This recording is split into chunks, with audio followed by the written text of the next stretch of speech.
Bonjour. Probably not the face that you're expecting to see this weekend, but here we are.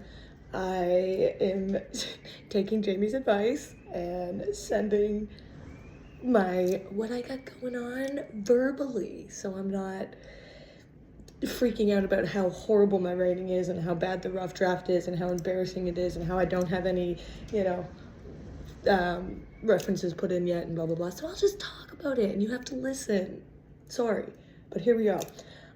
So hi Jamie and Shane, if you're listening. I'm just gonna give you like a quick walk through each part that I have, like a little bit of what I have written in it, and go from there. Yeah, okay, and I have notes written down, obviously. Like, I could go off script and yap forever, as you guys know, but I wrote a script, so we're not here forever. I'll probably also have to cut this in parts, because I really don't know how well these can send over email. So, worst case scenario, I'll make a YouTube video that you can check out, but okay. So we'll get right into it. So my title, working title is Who Decides What Counts as Care? Legitimacy, Criminalization, and the Absence of Youth in Canadian Safer Supply Discourse. Yeah, and then I will go into, my title. So my title, Who Decides What Counts as Care? So my title, that's basically my argument in one line. My whole thing is about how safer supply gets talked about in Canadian texts, how that talk creates a boundary between what counts as legitimate care and what gets framed as illegal or unacceptable. And then obviously my big thing throughout is like where youth show up in the discourse. So that's my title. My research question, you guys already have, which was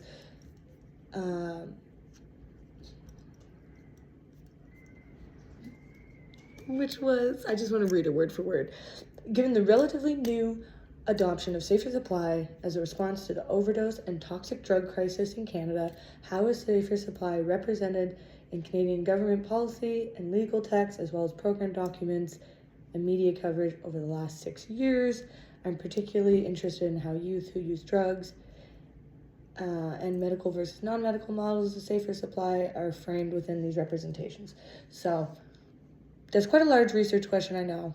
I have so much. I have so many articles. So I don't know if we wanted to make it smaller to just legal text and media versus program documents as well and stuff like that. But that's the research question, as you know. And then underneath my research question part, I break down, one, I'm looking at youth positioning, whether youth are explicitly included, indirectly referenced, or absent. 2, I'm looking at legitimacy and illegitimacy, meaning how texts define who can provide safe supply, where it can be provided, and how, who decides? 3, I made a note here, a question I'm still working through, how these legitimacy framings might shape life-saving strategies. And then I'm also honest in the end of it where I say use-specific data might be limited. But I'm still going to talk about it because that's important.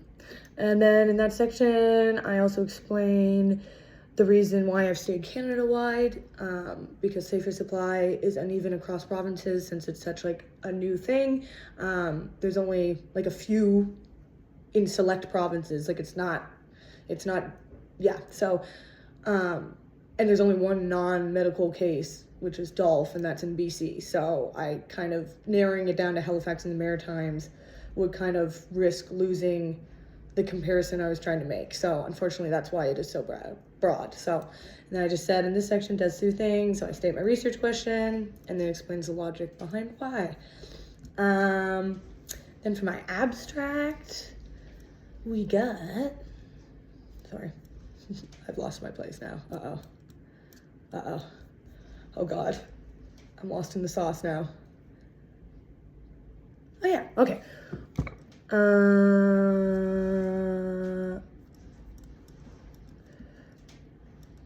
Sorry. Okay, cool. Now we're to the abstract.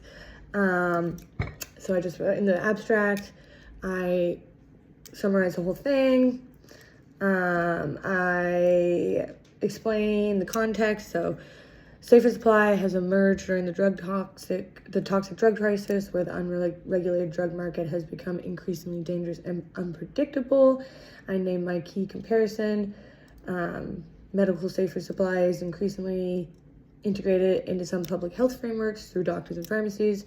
Community-led or non-medical is not formally recognized and is treated as illegal. I specifically named Dolph as a central non-medical example because it's the first actually sustained public non-medical safer supply initiative in North America, and it's been criminally targeted. So that's why it's important for the legitimacy focus. Then I clearly state what my study does. I examine how safer supply is framed across institutional policy, program, legal, media text. I explain my methods in the abstract. So I don't know, I might be using these words interchangeably, but I have it as a qualitative document and discourse analysis. I could be wrong on that. I kept looking up the difference between the two, and I don't know. So I just said both, but you can help me there. So looking for patterns in language around authorization, responsibility, care, and legitimacy. And finally, I make it clear, I make this very dang clear, because this is a huge thing, that I'm not evaluating effectiveness.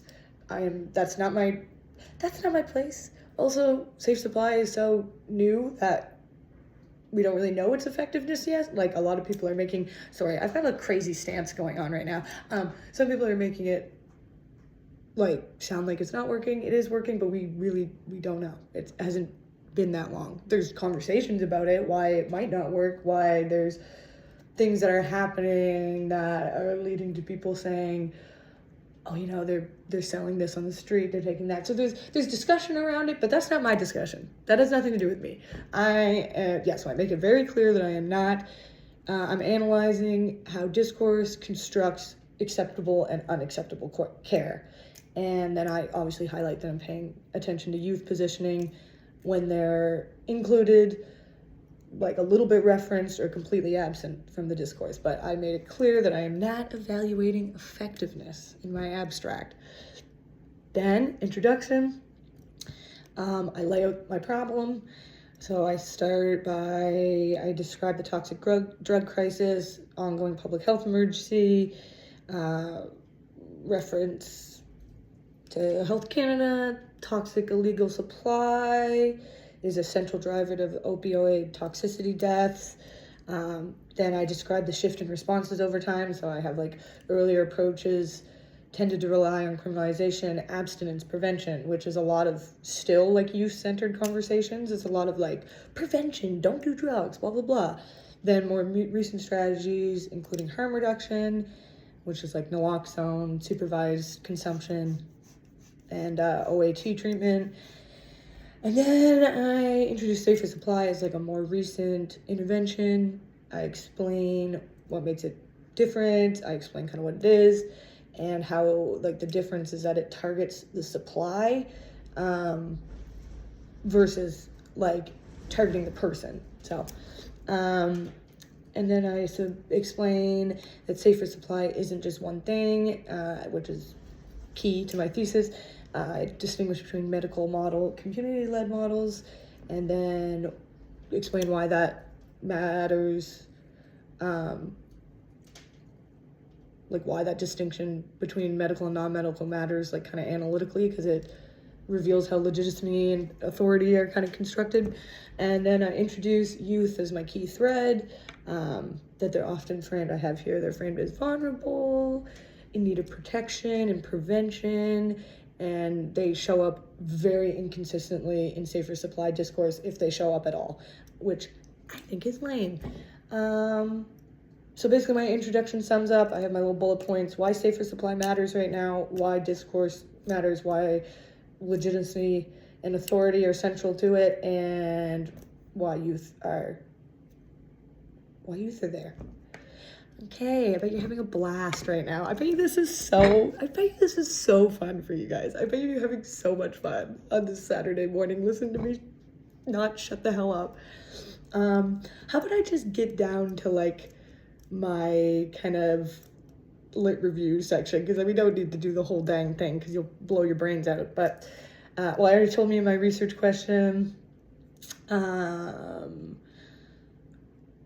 Told you that. Then my background. So in this section, I set up the groundwork for why safer supply exists as an intervention. Talk about toxic drug crisis, fentanyl contamination. Sorry, my stomach's rumbling. Then I connect this to...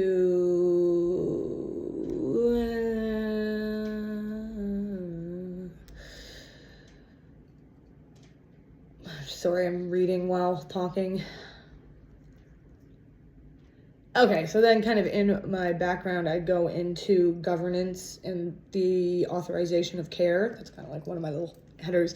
And that's where I start building the legitimacy argument before I even like get into the findings. So I explain that the healthcare system authorizes care through institutional frameworks. They decide what is legitimate, who can provide it, under what conditions it happens. So, you know, at a pharmacy, at the hospital, blah, blah, blah. Then I introduce, then I apply that to, then I introduce medicalization, and then how they become legitimate as they're managed through clinical authority, regulation, professional oversight. Then I apply that to safer supply. So then I talk about how medical safer supply is framed through prescribing, assessment, monitoring, eligibility, like also there's certain kinds of languages that they talk, and which position it, like all those things position it as like a regulated, accepted treatment. And then I contrast it with the community-led, because it operates outside of all those prescribing kind of frameworks, hospital frameworks. So it automatically gets framed through legal and regulatory discourse, even though it has the same goal. And then I end that section by, I again, a little caveat. I said, I'm not treating legitimacy as inherent. I'm analyzing how texts create the difference between care. Anyways. And then youth at the end of that too, I explain why youth appear differently. So I describe the typical youth narrative, vulnerable, they need protection, prevention, it's a developmental risk. It's always like that prevention piece, like a lot of what I've been going through. And that makes it kind of uneven. So I explain why it's uneven in harm reduction, that they're either referenced with like a lot of prevention stuff, or they're like a little bit referenced, but literally not referenced at all in safe supply, like a little bit, but, and then I connect that all together and I said, because safer in supply,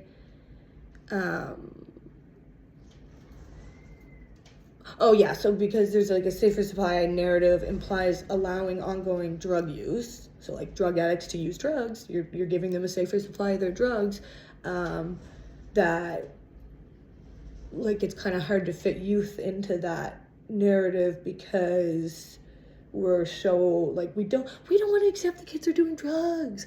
We don't want to accept the kids are doing drugs. So because we as like a society don't want to go, okay, the kids are doing drugs, let's give them safe drugs, then they're not in the discourse at all. Like they're just not included in safer supply because we don't want to we don't want to accept that the kids are doing drugs. So I bring that up kind of as well, and just say that at the end of it, I make a big emphasis that the absence of youth is not like a neutral thing. It's not like we just forgot. It's, a pattern that I've been seeing throughout all these articles and policy and blah, blah, blah, that it's like a pattern around how harm reduction, like, boundaries are built, that kids are just not in it. So anyways, kind of yapping a lot. I'm down to my lit review. I don't know.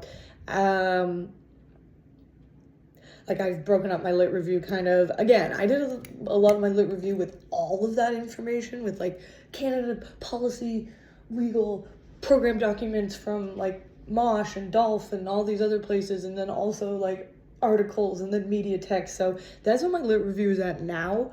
So, I mean, as per usual, we're in a position where if I have too much, I can take it away.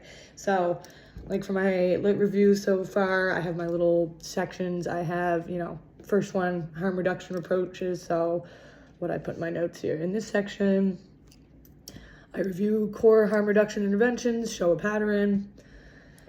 Evidence supports them, but they're often constructed publicly and politically. I talk about needle exchange, OAT treatment, supervised consumption, emphasize the reoccurring theme that legitimacy often lags behind evidence, because these interventions sit inside stigma and political debate, which they do, because our lovely, what was that guy? Pierre Poilievre was like, if I get elected, it's over, safer supply is over. So it is, always inside political debates. So then I talk about safer supply literature. I explain the safer supply research is newer. Most of it focuses on medical models, prescribing outcomes, implementation.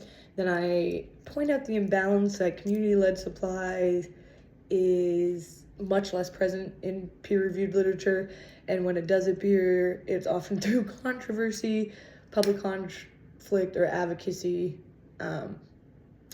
And then that imbalance supports my legitimate argument. It shows that institutional frameworks shape what gets studied and what gets treated as real.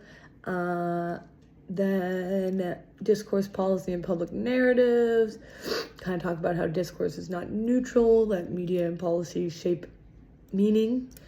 I know patterns of stigma in media representation of people who use drugs. How policy language uses concepts like safety, evidence, and accountability to justify interventions and shape legitimacy. And then I've talked about how kind of safer supply is a perfect thing to talk about in this little discourse analysis, because it's new and it's contested. So it's a fun, hot new topic, guys. And then also youth, obviously, is my big part. I show how the youth pattern again, vulnerability and prevention framing, uneven youth harm reduction inclusion, if any, at all, which is usually not. And then how limited a youth-specific analysis would be if you're looking at safer supply literature. Yeah, I could keep going. Research objectives. My little notes for this is I kind of say what it does. I examine representation of safer supply across texts, compare medical versus non-medical framing, analyze youth position, identify patterns around legitimacy, authority, care, legality, risk. It's my little checklist of what I'm trying to accomplish.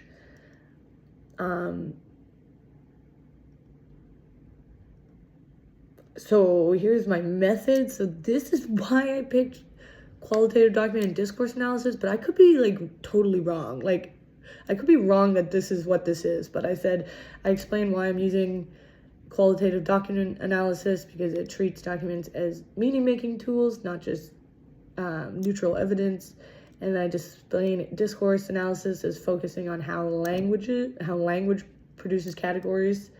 But again, yeah, I could be totally wrong. Maybe this isn't a qualitative, I don't know, you tell me. Then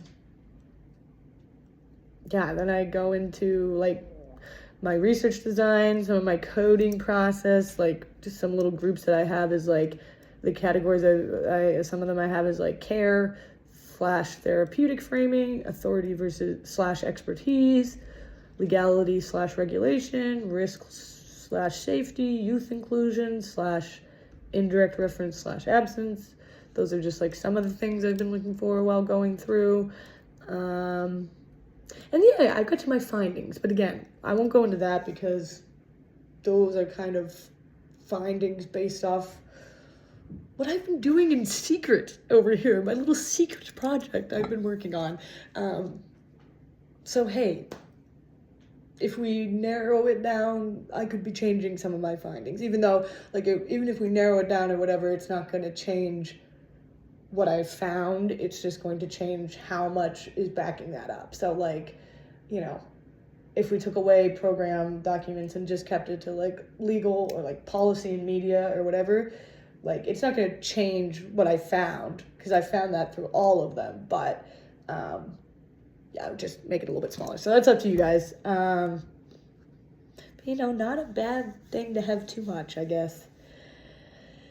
Yeah, I won't go through my, like all the lit review stuff yet, but I can do, you know, some of my findings, or not my findings, but my, you know, here's some of my limitations. I said,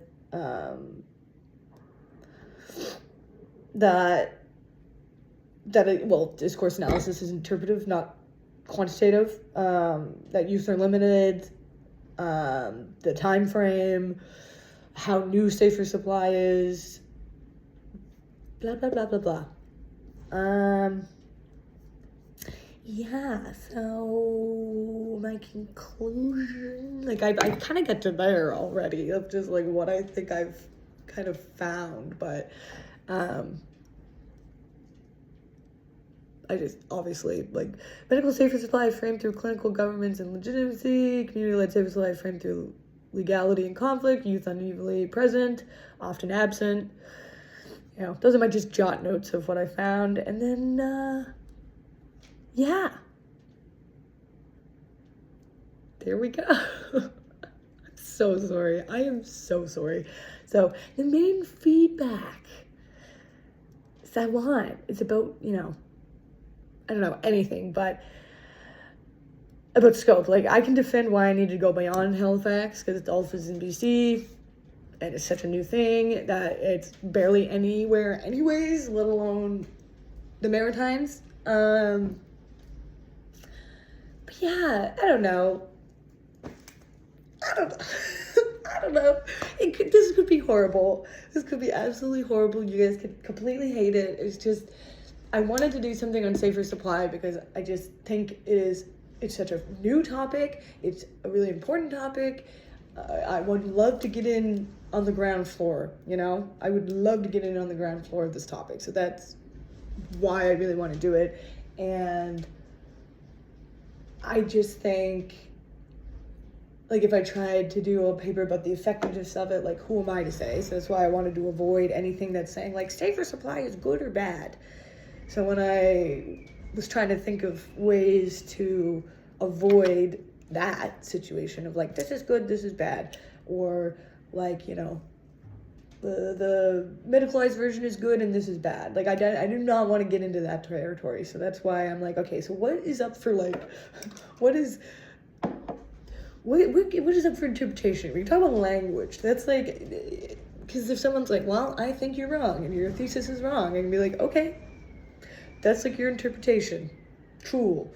So I know it's not like a super, I know, like, talking about language can be tricky and, like, whatever. It's pretty, like, theoretical in the clouds, but who cares? This is what I got. This is what I got. Let me know if you like it. Let me know if you need me to change anything. If you like the idea. I'm sorry this is so long. Oh, God, I'm sorry this is so long. But whatever. It is what it is. Thank you so much. Thank you so much. I'm so sorry. I'm so sorry. I'm so sorry that I've been so secretive about this. It's just, I have a terrible, terrible trait of caring what people think about me, especially the two people I respect most throughout my educational journey.